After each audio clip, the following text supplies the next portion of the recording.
Hey guys, welcome back to the channel. We're out here in Massillon today picking up a post-mitigation test.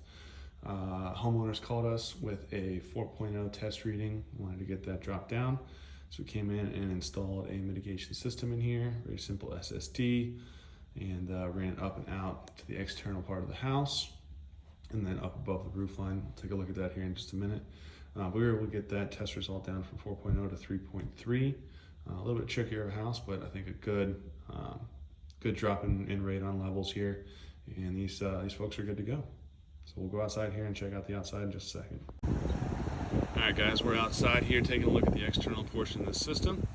You can see where it comes out of the foundation wall there from the basement, and that fan sits about 6 inches there above with its own little conduit to its own little switch right behind the AC system there. And then we were able to take it and run it up behind the bushes and all the way up above the roof line there to be state code. So everything is looking good. Test results came back good, system looks great, everything's running perfectly. Another great mitigation here from Radon Eliminator. Thanks for checking us out. Make sure you stay tuned for more content.